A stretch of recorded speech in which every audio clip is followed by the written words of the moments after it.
نہیں ہے، کیونکہ جب تک بھی کسی چیز کے باطن سے آشنا نہیں ہوا جاتا، ہم جب کہتے ہیں نا کہ عاشورہ کے بطن سے ظہور نے پیدا ہونا ہے، بطن کیا کہتے ہیں؟ کہتے ہیں ماں کے بطن سے اس بچے نے جنم لیا، ماں کے پیٹ سے یہ بچہ پیدا ہوا ہے، اسی طرح کہتے ہیں کہ عاشورہ کے بطن سے ظہور نے پیدا ہونا ہے۔ تو عاشورہ کا بطن ہے کیا؟ بطن باطن سے نکلتا ہے، تو جب تک عاشورہ کا باطن ہمیں سمجھ میں نہیں آئے گا، ہمارا ظہور کی طرف سفر ناممکن ہے۔ اور سب سے پہلے جب یہ 10 دن گزر جاتے ہیں، انسان ایک لحظہ کے لیے یہ ضرور سوچتا ہے کہ میں نے یہ 10 دن امام حسین علیہ السلام کے غم میں گزارے ہیں، کیا ان 10 دنوں کے بعد آیا میری حالت میں کوئی تبدیلی آئی ہے؟ کیا میں امام حسین علیہ السلام کے قریب ہوا ہوں یا میں ان سے دور ہو گیا ہوں؟ یعنی کہ امام حسین علیہ السلام جب گریہ انسان کرتا ہے تو اس کا دل نرم ہو جاتا ہے، اور جب انسان کا دل نرم ہو جاتا ہے تو وہ دل آمادہ ہوتا ہے کسی بھی چیز کو قبول کرنے کے لیے۔ اسی لیے جب فرش عزائے حسین میں بیٹھتے ہیں تو دعا کرنی چاہیے کہ ہمیں عاشورہ کی جو اصلی ماہیت ہے، جو اس کی اصلی شکل ہے، اس تک پہنچنے کی توفیق عطا پروردگار۔ تو ان 10 دنوں کے بعد اگر ہم اپنا جائزہ لیں، اگر ہم اپنا انالیسس کریں کہ کیا ان 10 دنوں Q کے بعد میں امام حسین علیہ السلام جو ہے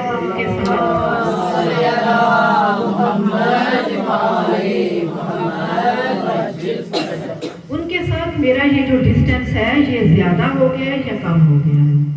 مجھے اپنی اسی وقت پتہ چل جائے گا کہ میں نے اس عاشورہ کو اپنے اندر کتنا ایبزارب کیا ہے۔ اگر تو میں سمجھوں گی کہ میرا امام حسین کے ساتھ ڈسٹینس کم ہو گیا ہے تو اس کا کیا مطلب ہے کہ میرا قدم دین کی طرف بڑھ رہا ہے، میرا قدم ان احکامات کی طرف بڑھ رہا ہے جو کہ امام علی مقام نے بتائے تھے۔ اور اگر میرا فاصلہ امام علی مقام سے دور ہو گیا ہے تو میں دین کے ان حقائق کو، ان حقیقت کو ابھی تک نہیں پہچان سکا، اور اگر میں دین کی حقیقت کو پہچاننے میں اس قدر کمزور ہوں، ابھی تک نہیں پہچان سکا، تو پھر کیا مسئلہ ہے؟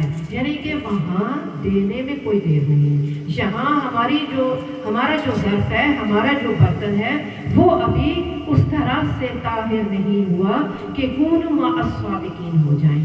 اگر مجھے کونوا مع الصادقین ہونا ہے، مجھے ان لوگوں کے ساتھ شامل ہونا ہے جو کہ صادقین ہیں، جو کہ راست دو ہیں، تو اس کے لیے سب سے پہلے مجھے اپنا انالیسس کرنا ہوگا کہ میرے دل کا برتن کتنا طاہر ہے، میرا ظرف جو ہے وہ اس طہارت کو، اس حقیقت کو، اس دین الہی کو قبول کرنے کے لیے کس حد تک آمادہ ہے، یا میں نے عاشورہ کو صرف اور صرف ظلم کے خلاف جہاد کرنے تک عاشورہ کو میں نے بس ختم کر دیا ہے۔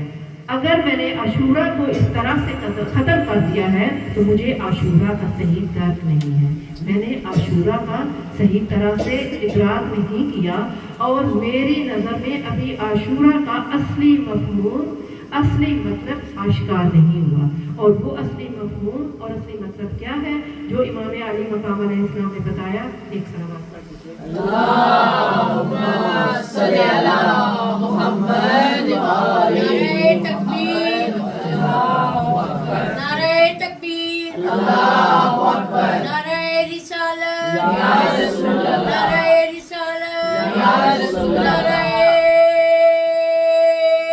حیدری، حیدری، حیدری، مشنود یا شاہ لافتہ، بلند تر صلوات۔ اللہم صلی علی محمد وآل محمد۔ عاشورہ کا جو باطنی مفہوم ہے وہ خدا کے نزدیک پہنچنا، خدا کے دین کو بچانے کے لیے جان، مال، اولاد، گھر قربان کر دینا، صبر اختیار کرنا، مشکل کے وقت صبر کا مظاہرہ کرنا، ثابت قدم رہنا۔ کیا میں ان تمام تر مفاہیم سے ابھی تک آشنا ہوئی ہوں؟ کیونکہ اگر امام علی مقام کو صرف اور صرف ظلم کا مقابلہ کرنا ہوتا یا یزید کی بیعت نہ کرنی ہوتی تو انہیں کیا ضرورت تھی کہ وہ کوئی اور بھی طریقہ اختیار کر لیتے؟ وہ کسی اور ذریعے سے بھی یزید کو انکار کر سکتے تھے، وہ امام وقت تھے، وہ ظلم کا مقابلہ کر سکتے تھے۔ امام نے یہ جو سارا اہتمام کیا کہ اپنی بہنوں کو لے کر آئے، اپنے خانوادے کو لے کر آئے، اپنے اصحاب کو لے کر آئے، کیا امام حسین علیہ السلام صرف اور صرف اس ظلم کے مقابلے کے لیے اتنا کام کر رہے تھے؟ نہیں مومنات، امام عالی مقام اصل میں ہمیں یہ بتانا چاہتے تھے کہ خدا کے دین کو بچانے کے لیے کن کن لوگوں کی کس کس طرح سے ضرورت ہے، اور دین فقط ایک انسان نہیں، دین مکمل اس وقت ہوتا ہے جب تک کہ پورا جامعہ جو ہے وہ ایک پلیٹ فارم پہ آ جائے، جب تک کہ تمام تر تفکرات، تمام تر سوچیں، تمام تر لوگوں کا عقیدہ، تمام تر لوگوں کی جو امام وقت کے لیے ایک ہی سمت میں جب حرکت کریں گے اور ایک ہی پلیٹ فارم پر جب آ جائیں گے اور تمام کے تمام آمادہ ہوں گے کہ خدا کے دین کو پہچاننے کے لیے مجھے کیا کیا کرنا ہے، مجھے قربانیاں دینی ہے، مجھے صبر اختیار کرنا ہے، مجھے بچوں کو قربان کرنا ہے۔ امام علی مقام اگر حضرت علی اصغر کو لے کر آئے تھے تو کیا امام نہیں جانتے تھے کہ اس 6 مہینے کے بچے کا کیا کردار ہے، وہ کیا دین کی حفاظت کرے گا؟ یہ لمحہ فکریہ ہے نا ہمارے لیے، کیونکہ ہمارے اذہان ابھی تک اس چیز کو قبول نہیں کر پائے کہ جب بھی انسان خدا کی قربت حاصل کرنا چاہتا ہے تو اس گھرانے کے چھوٹے سے لے کر بڑے شخص تک، کسی بھی گھر کے بچے سے لے کر بڑے تک، تمام کے تمام افراد کو ایک ہی پیج پہ ہونا چاہیے۔ جب تک گھر کے تمام افراد ایک پیج پہ نہیں ہوں گے تو وہ گھر جو ہے وہ دین خدا کو پہچان نہیں سکتا، وہ خدا کی قربت کو حاصل نہیں کر سکتا۔ اور جب اسی طرح سے ہر ایک گھرانہ، ہر ایک فیملی سیم پیج پہ ہوگی تو یہی فیملیاں مل کر ایک کمیونٹی کو بلڈ کرتی ہیں، ایک جامع اسلامی کو بناتی ہیں۔ اور جب تمام کا تمام جامع اسلامی جو ہے وہ ایک پیج پر ہو جائے گا تب ظہور آخر زمان ہوگا۔ شہنشاہ امامی زمانہ بلند تر صلوات، اللہم صلی علی محمد و آل محمد وعجل فرجہم۔ اور جب جامعہ اسلامی ایک پیج پر ہو جائے گا تو وہ جان پائیں گے کہ دین کی حقیقت کیا ہے۔ دین کی حقیقت کیا صرف خداوند متعال کو ہم سے نمازیں پڑھوانی تھی، یا روزے رکھوانے تھے، یا اس نے کہا تھا کہ زکوٰۃ دے دے میرے لیے؟ مومنات، خداوند متعال کہتے ہیں کہ دین ہر وہ چیز ہے جو میں کہوں اور تم یس سر کہتے جاؤ، یعنی کہ میری بندگی میں کوئی اس اینڈ بٹ نہیں ہے۔ اور احکامات کیا ہیں؟ عقائد دین کیا ہے؟ احکامات ہیں، عقائد ہے، اخلاقیات ہے، معاشرے میں ایک دوسرے کے ساتھ مل جل کر رہنا ہے، اٹھنے بیٹھنے کا طریقہ ہے۔ جب ان تمام تر چیزوں کو، تمام تر طرز زندگی کو ہم ایک جگہ پہ جمع کر دیتے ہیں وہ دین بن جاتا ہے۔ یعنی کہ دین کو اگر میں فقط اور فقط صرف خدا کے لیے 5 وقت نماز سجادہ پہ کھڑے ہونے کو میں دین کہتی ہوں تو پھر مجھے دین کا مفہوم یا دین کی وہ تفہیم نہیں ہے۔ اگر میں ماہ رمضان المبارک میں صرف روزہ رکھنے کو دین کہتی ہوں تو مجھے دین کی تفہیم نہیں ہے۔ جبکہ امام علی مقام نے آج سے 1400 سال پہلے کربلا کے میدان میں یہ بتا دیا تمام تر خانوادے کو لا کر کہ دین مکمل ہی تب ہوتا ہے جب تک کہ گھر کے تمام افراد جو ہیں وہ خدا کی بندگی میں ایک جیسے نہ ہوں، اور ہر کوئی اپنی اپنی ڈیوٹی کو پہچانے کہ اگر ایک ماں ہے تو اس کی کیا ڈیوٹی ہے، اگر ایک باپ ہے تو اس کی کیا ڈیوٹی ہے، اگر ایک بہن ہے تو اس کی کیا ڈیوٹی ہے، اگر ایک بچہ ہے تو اس کی کیا ڈیوٹی ہے، اور جو میری ڈیوٹی ہے اور جو مجھے خدا نے کہا ہے کہ اگر میں ایک بیوی ہوں، ایک ماں ہوں، ایک بہن ہوں، تو اس پروردگار عالم نے جو ڈیوٹی میرے اوپر فرض کی ہے اس میں اپنی مرضی سے نہ ایڈ کر سکتی ہوں، نہ اس میں سے میں کچھ نکال سکتی ہوں، نہ ڈیڈکٹ کر سکتی ہوں، نہ ایڈ کر سکتی ہوں۔ جو اس نے کہا ہے اس کو اسی طرح سے بجا لانے کا نام دین ہے، اور یہی کربلا نے ہمیں بتایا ہے۔ اگر ہم دین کی اصلی مفہوم سے آشنا ہو جائیں تو یقین کریں کہ ہماری صفوں میں کبھی تفرقہ نہ ہو، ہماری صفیں کبھی اس طرح سے نہ ہوں کہ ہم شیعیان آپس میں جو ہے وہ تفرقہ بازی کا شکار ہو جائیں، ہمارے درمیان اختلافات وجود لے آئیں۔ اگر ہم صفِ عزائے حسینی پہ بیٹھتے ہیں اور 2 مہینے امام علی مقام کا ذکر سنتے ہیں تو کم از کم اتنی تبدیلی تو آنی چاہیے، کیونکہ اس صف کی برکت ہے کہ یہاں اس صف پہ بیٹھ کے آپ جو بھی دعا کریں گے وہ قبول ہو جائے گی۔